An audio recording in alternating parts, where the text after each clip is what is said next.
Hello दोस्तों, कैसे हैं आप लोग? अच्छे तो है ना? ध्यान तो रखते हैं ना आप अपना? किसी और के भरोसे तो नहीं छोड़ा आपने? चलिए, आज क्या पढ़ाना था हमें? प्रश्नावली 11.3। चैप्टर का नाम है शंकु का आयतन। यही नाम है ना? अच्छा, इस पे नाम भी नहीं दिया गया है। वही पृष्ठीय क्षेत्रफल और आयतन है, ठीक है। पूरे चैप्टर का नाम है वही है इसका। हमें इसमें निकालना क्या है? तो हमें निकालना है इसमें आयतन। पहला क्वेश्चन क्या कह रहा है? पहला क्वेश्चन हमसे कह रहा है कि उस लंबवृत्तीय शंकु का आयतन ज्ञात कीजिए जिसकी जिसकी बाद दो क्वेश्चन है। पहला है आपका, पहला जिसमें हाइट 7 सेंटीमीटर की है शंकु की और रेडियस कितनी 6 सेंटीमीटर की है। दूसरे में हाइट है 12 सेंटीमीटर की और रेडियस कितने की है 3.5 सेंटीमीटर की। दोनों का हमें आयतन ज्ञात करना। अच्छा, एक बात बताओ, मैंने शंकु के बारे में कितने सूत्र आपको बताए थे? 3 सूत्र टोटल बताए थे। पहला आपका पृष्ठीय क्षेत्रफल या फिर कुल क्षेत्रफल और फिर आयतन, यही 3 चीजें बताए थे। तीनों के सूत्र आपको याद है? पृष्ठीय क्षेत्रफल पाई आर एल, संपूर्ण क्षेत्रफल पाई आर आर प्लस एल, आयतन 1/3 पाई आर स्क्वायर एच। ठीक है, तो हमें इन क्वेश्चनों में क्या लगाना है बताओ अच्छा देख के। तो हमसे क्या ज्ञात करवा रहा है? आयतन ज्ञात करवा रहा है। मतलब कहीं ना कहीं हमें क्या लगाना है? आयतन लगाना है। क्या लगाना है? आयतन लगाना है। ठीक है, तो आयतन का फॉर्मूला क्या होता है? 1/3। आयतन का फॉर्मूला क्या होता है? V बराबर 1/3 पाई आर स्क्वायर।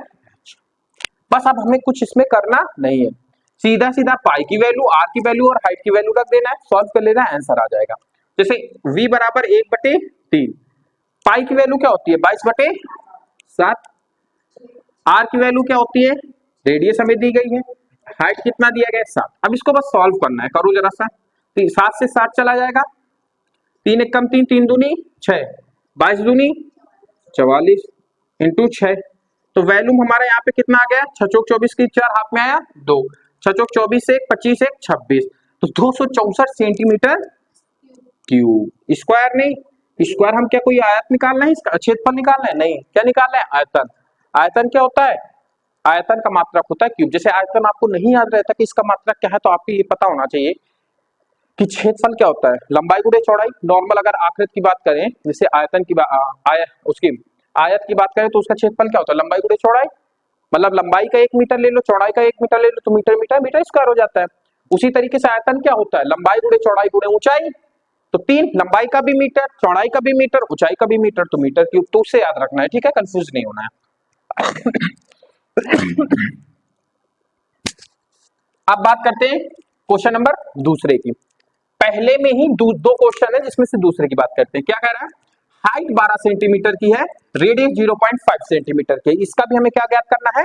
आयतन ज्ञात करना है। तो आयतन क्या हो जाएगा? वही 1/3 पाई आर स्क्वायर एच, यही होगा। तो V बराबर क्या होगा? 1/3, पाई क्या है 22/7, रेडियस क्या है 3.5 इंटू 3.5, हाइट क्या है 12।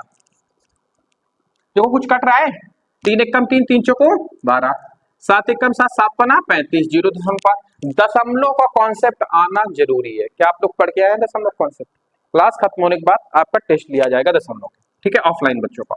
ऑनलाइन बच्चे आप लोग भी पढ़ते रहिए, प्लेलिस्ट में जाइए मेरे चैनल पे, वहां पे मैंने दशमलव करवाए हुए हैं, ठीक है। जैसे ही आपकी मैथ कंप्लीट हो जाएगी पूरी, मैं इसको प्लेलिस्ट चैप्टर वाइज चैप्टर बना दूंगा।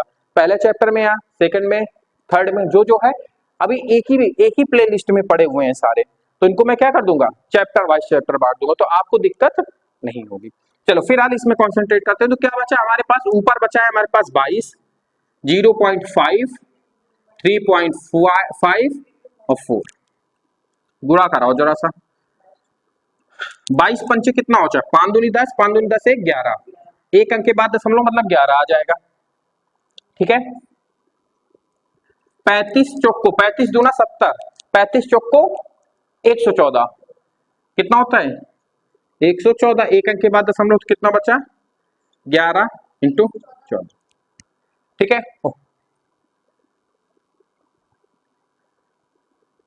140 होता है, सॉरी हम 114 बोल रहे हैं क्या? 35 दूना 70 और 70 का 2 गुना करोगे कितना आ जाएगा? 140, तो 140 होगा। आप करो 11 एक कम 14 एक कम 14 की 4 हाथ में है, 14 एक कम 14 एक समझ में आया आपको? कैलकुलेशन करना था तो और एक बात ध्यान रखना, देखो ये 0.5 का मतलब क्या होता है आपका, आधा, आधा ही तो होता है, 1/2। 22 का 1/2 कितना होगा, 11। 22 का आधा कितना होगा, 13। 35 दूना कितना, अब मैंने इतना फास्ट कैसे किया, 35 दूना कितना होता है, मुझे पता है 35 दूना 70 होता है, और मुझे 4 बार गुणा करना है, तो जो 2 बार किए तो 70 आया, तो 2 बार और गुणा कर दो तो कितना हो जाएगा, 140। खैर चलो नोट करो, कैलकुलेशन के लिए मैं शॉर्ट वीडियो लेके आऊंगा 1-1 मिनट में, फिर आपको अच्छे से समझाऊंगा, ठीक है, कैसे कैलकुलेशन को फास्ट करना। नोट कर लो, फिर अगला क्वेश्चन नेक्स्ट क्लास में बताते हैं, नोट कर लो जल्दी से।